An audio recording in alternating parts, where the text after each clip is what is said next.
Balaji classes में आप सभी का एक बार फिर से स्वागत है। तो बहुत ज़्यादा टाइम वेस्ट नहीं करते, जल्दी से फटाफट अपनी क्लास शुरू करते हैं। तो आज की हमारी क्लास है भक्ति और सूफी आंदोलन, जो कि हम पढ़ रहे हैं मध्यकालीन इतिहास के अंतर्गत। और ये हमारी शायद 12वीं या 13वीं क्लास है। बस क्लास शुरू करने से पहले ये बात ज़रूर बोलना चाहूँगी कि अगर अभी तक के वीडियोस आपने नहीं देखे होंगे तो प्लीज़ यूट्यूब चैनल पर जाइए, बालाजी क्लासेस को सब्सक्राइब करिए और अभी तक के जितने वीडियोस हैं उन सभी वीडियोस को एक बार ज़रूर देख लीजिए। आपको सभी में नोट्स मिलेंगे, नोट्स के साथ एमसीक्यूज़ मिलेंगे। इस तरीके से आपका जो रिवीजन है वो रिवीजन बहुत जल्दी जल्दी होगा और कुछ एक नई जानकारियाँ भी निकल कर सामने आएंगी। आप कुछ नहीं करिए, आप 1.5 में करके चलते फिरते भी वीडियो को आप सुन सकते हैं। तो इस तरीके से आपका रिवीजन भी हो जाएगा और क्लासेस आपकी कंप्लीट भी होते जाएंगी। और कोशिश करिए कि हर दिन के हर वीडियो को आप पूरा कर लीजिए। अगर मुझे बहुत अच्छा आप लोगों की तरफ से प्रोत्साहन मिलता है तो मैं बहुत जल्दी ये चाह रही हूँ कि मैं ऐसा ही वीडियो भारत के भूगोल से संबंधित भी शुरू करूँ, जो कि मेरी प्लानिंग पे है। लेकिन बस आप लोगों का इतना सहयोग चाहिए कि आप लोग चैनल को सब्सक्राइब करिए और प्लीज़ कमेंट बॉक्स में लिखकर ज़रूर बताइएगा कि क्या आप लोग भारत का भूगोल पढ़ना चाहते हैं क्या। तो चलिए अब हम शुरू करते हैं अपनी क्लास को, जो कि है भक्ति और सूफी आंदोलन से। बहुत ही महत्वपूर्ण चैप्टर है ये। भक्ति आंदोलन का उदय सर्वप्रथम द्रविड़ देश में हुआ। द्रविड़ देश में आपको बता चुकी थी कि जो दक्षिण के जो प्रदेश होते हैं वो द्रविड़ देश कहलाते हैं। द्रविड़ देश में हुआ तथा वहां से उसका प्रचार उत्तर में किया गया। भागवत पुराण में कहा गया है कि भक्ति द्रविड़ देश में जन्मी, कर्नाटक में विकसित हुई तथा कुछ काल तक महाराष्ट्र में रहने के बाद गुजरात में पहुंचकर जीर्ण हो गई। भक्ति आंदोलन का सूत्रपात दक्षिण में 8वीं सदी में महान दार्शनिक शंकराचार्य के उदय के साथ हुआ था, जिन्होंने विशुद्ध अद्वैतवाद का प्रचार किया। भक्ति आंदोलन को दक्षिण के वैष्णव आलवार संतों ने और शैव नैनार संतों ने प्रस्तावित किया था। अब इसमें ये जो दो नए शब्द हैं, इन शब्दों को आपको याद रखना है कि सबसे पहले तो क्या हुआ था कि किसने शुरू किया था? शंकराचार्य ने शुरू किया था। उसके बाद आपको याद रखना है कि दक्षिण के जो वैष्णव थे वो थे और कौन थे? शैव जो संबंधित थे वो किससे संबंधित थे? नैनारों से संबंधित थे। ठीक है। भक्ति आंदोलन का पुनर्जन्म 15वीं-16वीं सदी में हुआ, जब इसके नेतृत्व की बागडोर कबीर, नानक, तुलसी, सूर एवं मीराबाई ने संभाली थी।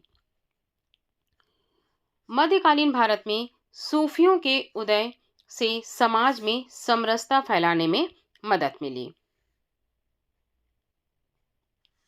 ये सूफी ध्यान साधना और कठोर नियमन जैसी यौगिक क्रियाओं को करते थे।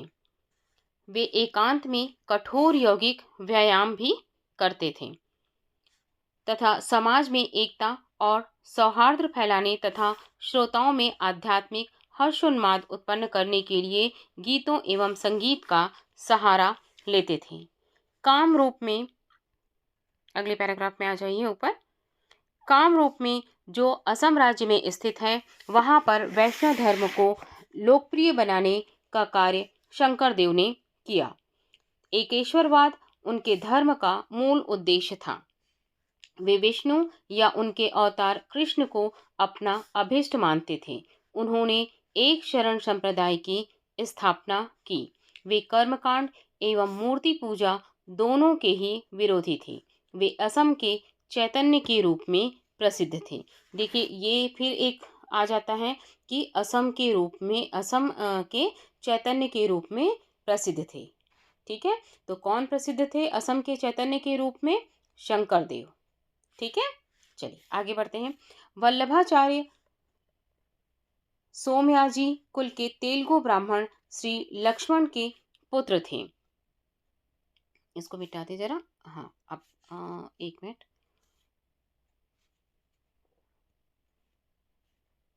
ठीक है, ये बार बार आ रहा है। चलिए आगे बढ़ते हैं। श्री वल्लभाचार्य सोमयाजी कुल के तेलुगु ब्राह्मण श्री लक्ष्मण जी के पुत्र थे। परंपरा अनुसार इन्होंने रुद्र संप्रदाय के प्रवर्तक विष्णु स्वामी के मत का अनुसरण किया तथा विकास करके अपना शुद्धाद्वैत मत, शुद्ध अद्वैतवाद या पुष्टि मार्ग प्रतिष्ठित किया। ये अग्नि के अवतार माने जाते हैं। ठीक है, चलिए इसमें से कुछ एक ऐसे शब्द आ रहे होंगे, एकेश्वरवाद, द्वैतवाद, अद्वैतवाद, द्वैत अद्वैतवाद। तो संभवतः इसके विषय में आप लोगों ने एथिक्स में पढ़ा होगा, या फिर कभी एक क्लास ऐसा लेंगे जिसमें बहुत ही शॉर्ट में मैं इन सारी चीज़ों को आपको एक्सप्लेन कर दूंगी। ठीक है, अभी हम इसको इतिहास के दृष्टिकोण से ही पढ़ते हैं। चलिए आगे बढ़ते हैं। वल्लभाचार्य जी द्वारा रचित महत्वपूर्ण ग्रंथ ब्रह्मसूत्र का अणुभाष्य और वृहद भाष्य, भागवत की सुबोधनी टीका, भागवत तत्वदीप, निबंध, पूर्व मीमांसा भाष्य, गायत्री भाष्य, पत्रावलंबर, दशम, स्कंद अनुक्रमणिका, त्रिविध नामावली आदि हैं। देखिए ये बहुत ही इम्पोर्टेंट है। ये सब किसके द्वारा रचित हैं? तो वल्लभाचार्य जी द्वारा रचित हैं ये सारे। ठीक है, ब्रह्मसूत्र, अणुभाष्य, वृहद भाष्य, सुबोधनी टीका, भागवत तत्वदीप, निबंध, पूर्व मीमांसा। ये पूछा जाता है एग्जाम में, इसको याद रखना है। आप ये मत सोचिएगा कि बस इसको पढ़ के निकाल दिया, ये आपको याद रखना है कि इसकी रचना किसने की थी। चलिए अब क्या है, द्वैतवाद के प्रवर्तक। द्वैतवाद के प्रवर्तक कौन है? द्वैतवाद के जो प्रवर्तक हैं वो मध्वाचार्य हैं। ये याद रखना है आपको। द्वैतवाद के प्रवर्तक कौन है? मध्वाचार्य हैं। विशिष्ट द्वैतवाद के रामानुजाचार्य हैं। ठीक है, और द्वैतवाद के प्रवर्तक कौन है? निम्बकाचार्य हैं। किसके प्रवर्तक कौन है? ये परीक्षा की दृष्टि से बहुत ही महत्वपूर्ण है, इसको आप याद रखेंगे, जो कि सनक संप्रदाय से संबंधित हैं। ठीक है, उत्तर भारत में रामानंद भक्ति आंदोलन के प्रथम प्रवर्तक थे। ठीक, ये भी आपको क्या करना है, याद रखना है कि उत्तर भारत में जो प्रथम प्रवर्तक थे वो कौन थे? रामानंद थे, जिनका जन्म 1299 ईस्वी में प्रयाग के कान्यकुज ब्राह्मण परिवार में हुआ था। अब ये जन्म वगैरह ऐसा बहुत याद रखने की आवश्यकता नहीं है। प्रयाग राज्य में कान्यकुज ब्राह्मण में हुआ था। ये सगुण ईश्वर में विश्वास करते थे। इन्होंने सर्वप्रथम अपने संदेश का प्रचार हिंदी भाषा में किया था। कबीर रामानंद के 12 शिष्यों में से प्रमुख थे। देखिए अब इसको याद रखना है आपको कि कबीर किनके शिष्यों में से थे? रामानंद जी जो थे उनके 12 शिष्यों में से ये प्रमुख थे। लोक परंपरा के अनुसार उनका जन्म किसी विधवा ब्राह्मणी के गर्भ से वाराणसी के समीप हुआ था तथा पालन पोषण एक जुलाहा दंपति नीरू और नीमा ने किया था। शायद इससे संबंधित एक छोटी सी कहानी है जो मैं बताना चाहूँगी आप लोगों को। यह शायद आप लोगों में से सुना भी होगा कि ऐसा माना जाता है कि जो कबीर जी हैं वो एक बहती हुई नदी में मिल गए थे, ये जो जुलाहा दंपति थे नीरू और नीना को। तो उनका सारा पालन पोषण जो है वो इन्हीं लोगों ने किया था। ऐसी एक कहानी है। चलिए खैर कभी और डिटेल में बात करेंगे। आगे चलते हैं। बीजक संत कबीर के उपदेशों का संकलन है, ये भी महत्वपूर्ण है। बीजक जो है क्या है? संत कबीर के जो महत्वपूर्ण जो उनके संकलन थे, उपदेश थे जो उनके, तो उनका जो संकलन था ये बीजक क्या है? ये वही है। ठीक है, ये बीजक के बारे में जो बात कर रहे हैं, जो कबीरपंथी संप्रदाय के मानने वालों का पवित्र ग्रंथ है। संवद, सखी और रामायणी कबीर की रचनाएं हैं। इन सभी ये उनका संकलन है और ये जो बाकी सब क्या है? उनकी रचनाएं हैं। परंतु धर्मदास के साथ उनके संवादों का संकलन अमर मूल शीर्षक के अंतर्गत प्राप्त होता है। ठीक है, तो बीजक जो क्या है, उनके उपदेशों का संकलन है, जिसको कबीरपंथी लोग जो हैं, कबीरपंथी के लिए वो सब क्या है, उनके महत्वपूर्ण ग्रंथ हैं। जबकि उनकी रचनाएं कौन कौन सी हैं, उनकी रचनाओं में जो है वो सबद, साकी, रमैनी, ये उनकी रचनाएं हैं। और वहीं अगर हम दूसरी ओर देखें तो अमर मूल क्या है, अमर मूल जो है वो दो लोगों के बीच में धर्मदास के साथ जब उनका जो संवाद हुआ था, उनका जो शीर्षक का नाम रखा गया था, वो रखा गया था अमर मूल। संत मलुकदास का जन्म लाला सुंदरलाल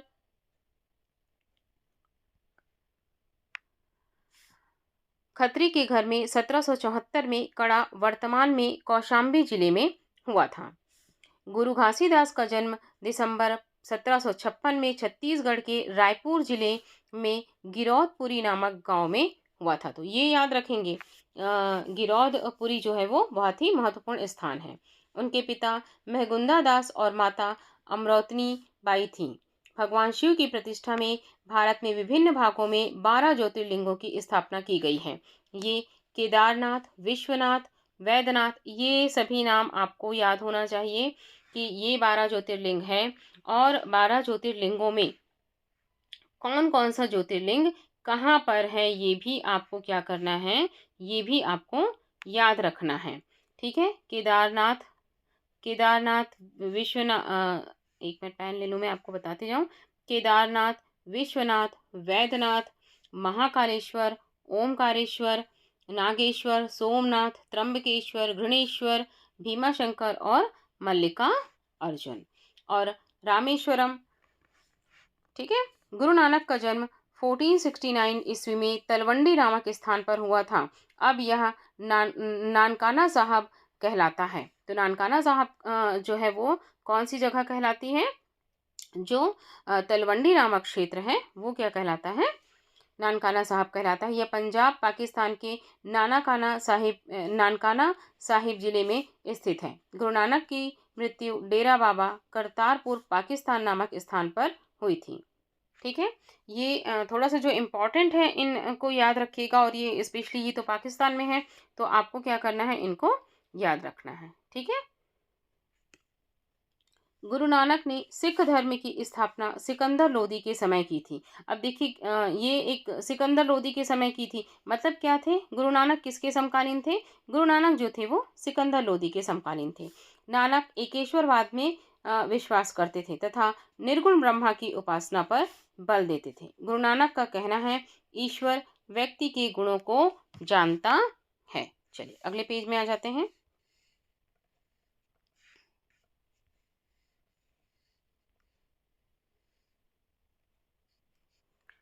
पर उसकी जाति के बारे में नहीं पूछते, क्योंकि दूसरे लोक में कोई जाति नहीं है।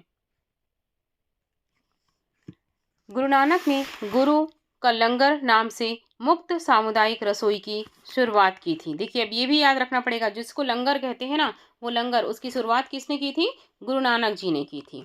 उनके अनुयायी किसी भी जाति पर ध्यान दिए बिना एक साथ भोजन करते हैं। मीराबाई मेड़ता के रतन सिंह राठौर की इकलौती पुत्री थी। इनका जन्म 1498 में मेड़ता के कुदकी नामक ग्राम में हुआ था। इनका विवाह उदयपुर के प्रसिद्ध शासक राणा सांगा के ज्येष्ठ पुत्र युवराज भोजराज के साथ हुआ था। तो ये भी एक महत्वपूर्ण लाइन है, इसे भी आप लोग याद रखेंगे, मीराबाई से संबंधित जो फैक्ट हैं उसे भी। ठीक है, चलिए आगे बढ़ते हैं। महाराष्ट्र में भक्ति आंदोलन को लोकप्रिय बनाने में नामदेव की महत्वपूर्ण भूमिका थी। इनका जन्म 1270 ईस्वी में पंढरपुर में हुआ था। इनका जन्म 1270 में हुआ था। इनके गुरु बिसोबा खेचर थे। नामदेव वारकरी संप्रदाय से संबंधित थे। अब इसमें आपको क्या याद रखना है, जो नामदेव थे वो किस संप्रदाय से संबंधित थे, वो जो थे वो वारकरी संप्रदाय से संबंधित थे। ये महत्वपूर्ण फैक्ट है जिसको आपको याद रखना है। बिसोवा खेचर अथवा खेचरनाथ नामक एक नामपंथी कनफटे ने इन्हें रहस्यवादी जीवन की दीक्षा दी तथा ईश्वर के सर्वव्यापी स्वरूप से परिचय कराया। नामदेव ने कहा था, एक पत्थर की पूजा होती है तो दूसरे को पैरों के तले रौंदा जाता है। यदि एक भगवान है तो दूसरा भी भगवान है। इनके कुछ गीतात्मक पद्य गुरु ग्रंथ साहिब में संकलित हैं। तुकाराम बहुत इंपॉर्टेंट है, इनको भी याद रखेंगे। तुकाराम का काल 1608 से 1649 के मध्य माना जाता है। ऐसी मान्यता है कि 1608 में जन्मे संत तुकाराम 1649 ईस्वी में अदृश्य हो गए। यह भी बरकरी संप्रदाय से संबंधित है। चलिए आगे बढ़ते हैं। दादू दयाल का समय 1544 से 1603 ईस्वी के मध्य था। त्यागराज का समय 1767 ईस्वी से 1847 ईस्वी तक था। यह भक्ति मार्ग की कवि एवं कर्नाटक संगीत के महान संगीतज्ञ थे। भक्ति आंदोलन के प्रसिद्ध संत महाप्रभु चैतन्य इम्पॉर्टेंट है, ये भी याद रखेंगे। भक्ति आंदोलन के प्रसिद्ध संत महाप्रभु चैतन्य का जन्म बंगाल के नदिया जिले में हुआ था। ये एक सेकंड में ये सारा डिलीट कर दूं।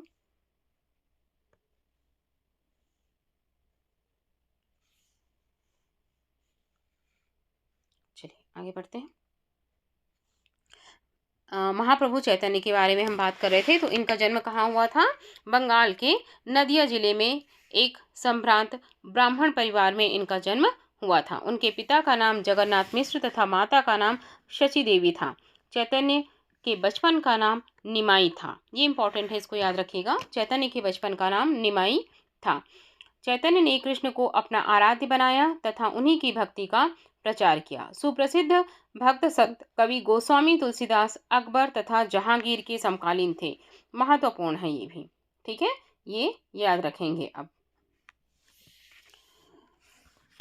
तुलसीदास ने अनेक ग्रंथ लिखे जिनमें से रामचरितमानस तथा विनय पत्रिका सर्वोत्तम है। रचनाएं याद रखेंगे आप लोग, ठीक है। रामचरितमानस किसकी रचना है? तुलसीदास जी की है, ठीक है।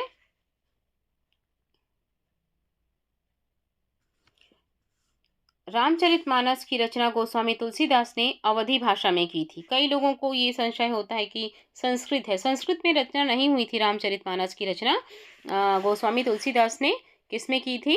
उन्होंने अवधी भाषा में की थी। अच्छा, आप लोगों को शायद मालूम हो जो रामायण है, एक होता है रामायण और एक होता है रामचरितमानस, ठीक है।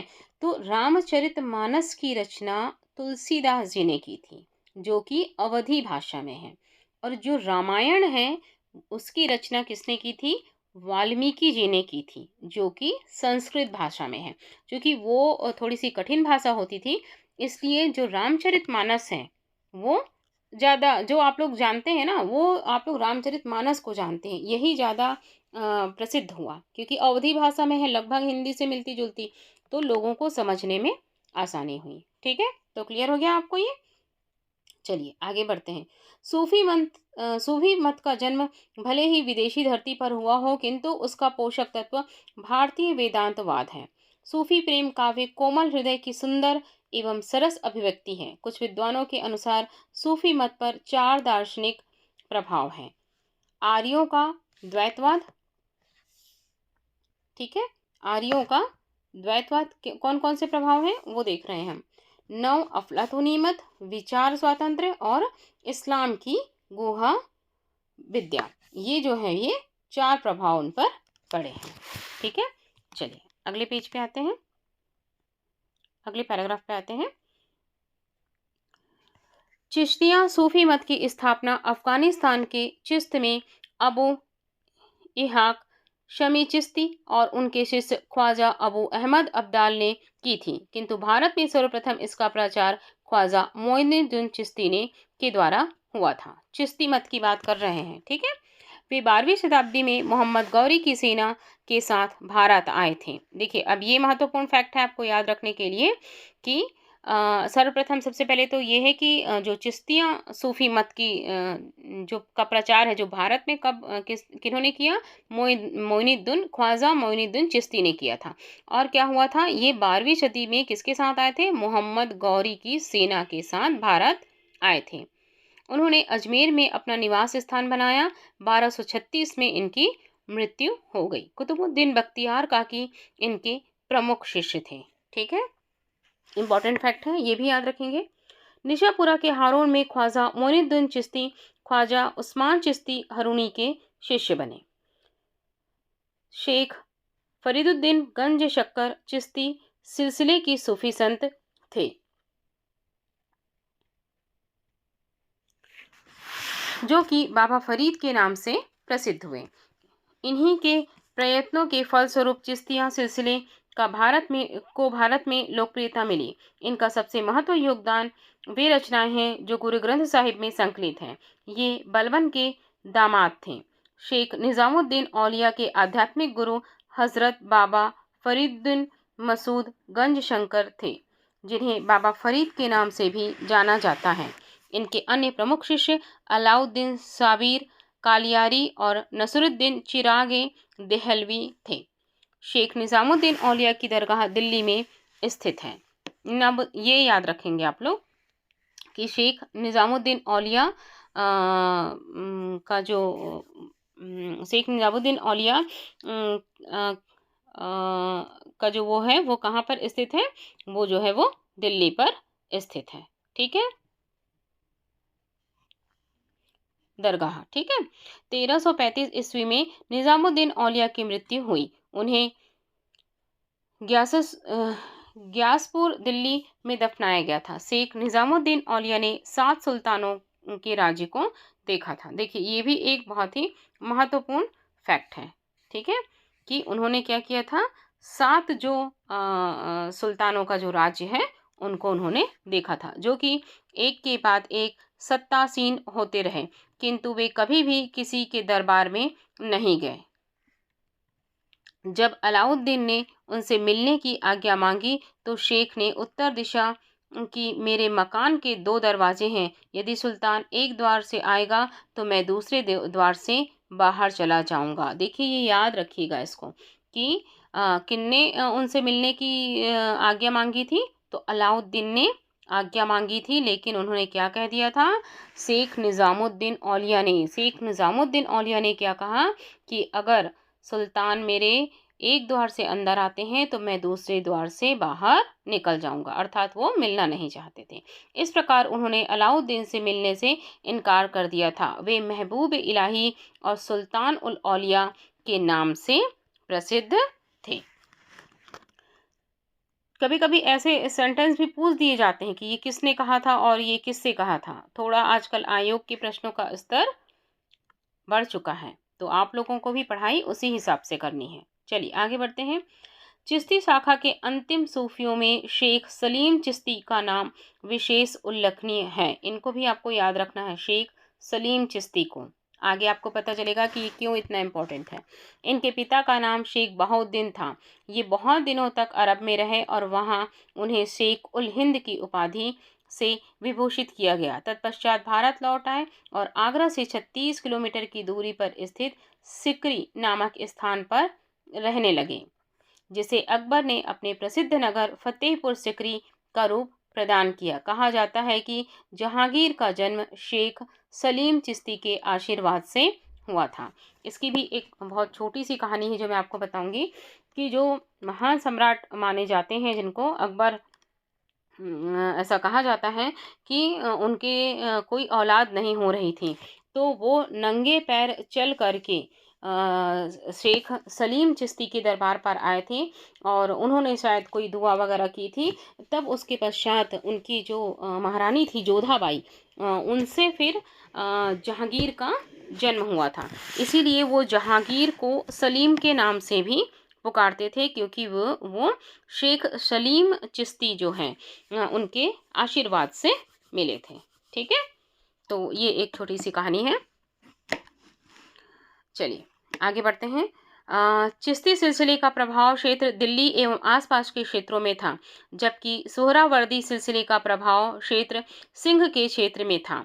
फिरदौसी सिलसिला चिश्ती सिलसिले का ही भाग था, जिसका प्रभाव क्षेत्र बिहार में था। कादरी शाखा के सर्वप्रथम संस्थापक बगदाद के शेख मोइनुद्दीन कादिर जिलामी थे। अब ये भी जो शाखा और उनके संस्थापक का जहाँ भी नाम आएगा वो आपको याद रखना है। इनकी गणना इस्लाम के महान संतों में की जाती है। शेख अब्दुल कादिर जिलानी की प्रमुख उपाधियां थी महबूबे सुमानी। और देखते हैं और कौन कौन सी उपाधियां थी इनकी। महबूबे सुमानी, इसका हिंदी में अर्थ दिया है ईश्वर का प्रेमी। अगली उपाधि थी पीराने पीर, मतलब संतों के प्रधान। पीरे दस्तगीर अर्थात मददगार संत आदि। भारत में सर्वप्रथम इस शाखा का प्रचार शाह नियामतुल्ला और मखदूम जिलानी ने 15वीं सदी में किया। मखदूम जिलानी ने उच्च को अपना शिक्षा का केंद्र बनाया। ठीक है, चलिए। नक्शबंदी सिलसिले की स्थापना 14वीं सदी में ख्वाजा बहाउद्दीन नक्शबंद ने की थी। अब यहाँ नाम से याद हो जाता है आपको नक्शबंदी सिलसिला, तो नक्शबंदी सिलसिला ख्वाजा बहाउद्दीन नक्शबंदी ने की थी। ख्वाद महमूद इस शाखा के एक प्रमुख संत थे जो भारत आए एवं कश्मीर को अपना केंद्र बनाया, किंतु भारत में इस शाखा का मुख्यतः प्रचार 17वीं सदी के लगभग ख्वाजा बकी बिल्लाह द्वारा हुआ, जो अपने गुरु की आज्ञा से काबुल से आए थे। शेख अहमद सरहिंदी इनके प्रमुख शिष्य थे, जो मुजद्दिद अर्थात इस्लाम धर्म के सुधारक के नाम से भी प्रख्यात हैं। उन्होंने वज़हत उल शुहूद का प्रतिपादन किया। यह सिलसिला संगीत के विरुद्ध था। सूफियों में यह सबसे अधिक कट्टरवादी सिलसिला था। जैसे आप लोगों को पता होगा कि सूफियों में जो है वो शराब जो है, संगीत जो है ये जो सारी चीज़ें हैं इनको मना किया जाता है। तो यही यहाँ पे लिखा हुआ है कि सूफियों में यह सबसे अधिक कट्टरवादी सिलसिला था। सिलसिलाए समा अर्थात संगीत। इन्होंने अकबर की उदार नीतियों का विरोध किया। औरंगजेब इसी सूफी सिलसिले का अनुयायी था।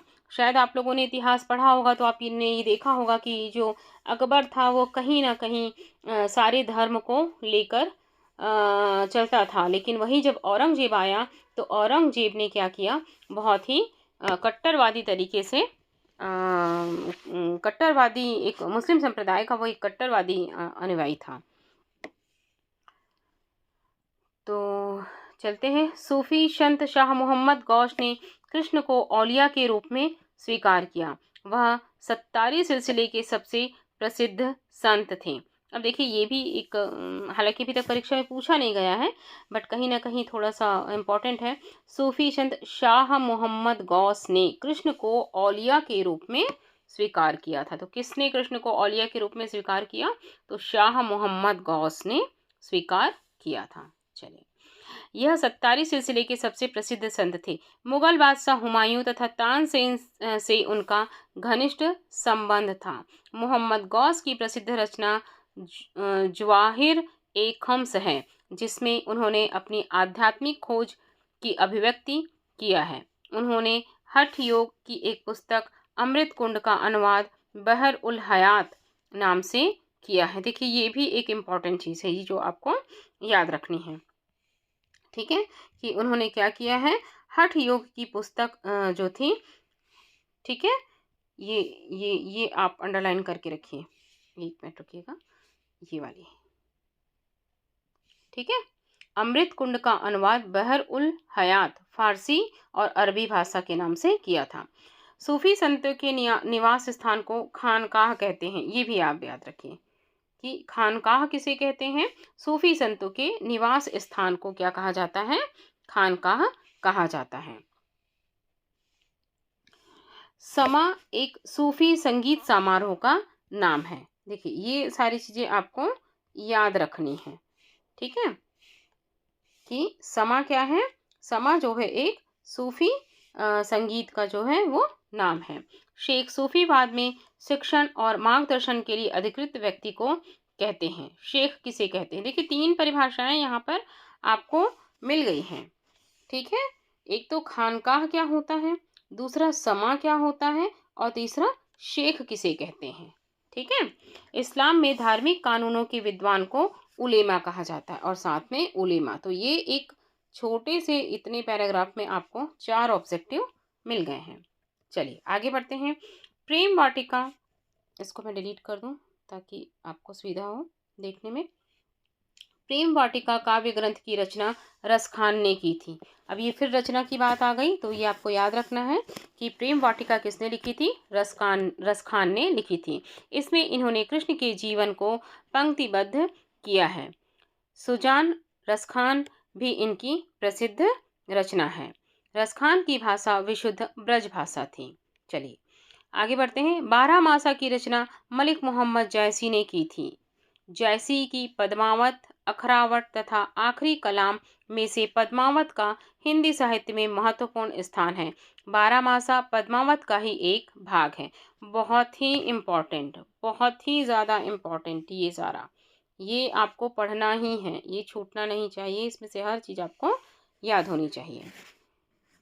उत्तर प्रदेश में बाराबंकी से लगभग 12 किलोमीटर दूर स्थित देवा शरीफ में प्रसिद्ध सूफी संत हाजी वारिस अली शाह की मज़ार है। ईसा मसीह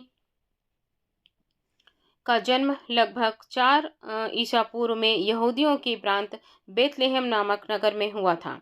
ईसाई मान्यता के अनुसार ईसा मसीह सूली पर चढ़ाए जाने के तीसरे दिन पुनर्जीवित हो गए थे। इसी की याद में ईस्टर त्यौहार मनाया जाता है। देखिए, अब आपको ये पता होना चाहिए कि ईस्टर का जो त्यौहार है वो क्यों मनाया जाता है। गुड फ्राइडे ईसा मसीह के शहीदी दिवस के रूप में ईसाइयों में मनाया जाता है। हम सुनते तो रहते हैं कि ईस्टर है, गुड फ्राइडे है, लेकिन आपको ये पता होना चाहिए कि ईस्टर हम क्यों मनाते हैं।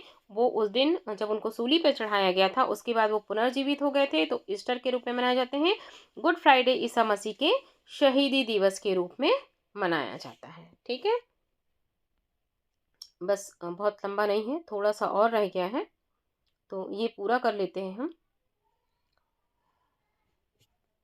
बाइबल के अनुसार ईसा मसीह को शुक्रवार के दिन यानी कि फ्राइडे के दिन ही सूली पर चढ़ाया गया था। असीसी के संत फ्रांसीसी ऐसे ईसाई संत हैं जो पशु पक्षियों से प्रेम के लिए विख्यात हैं।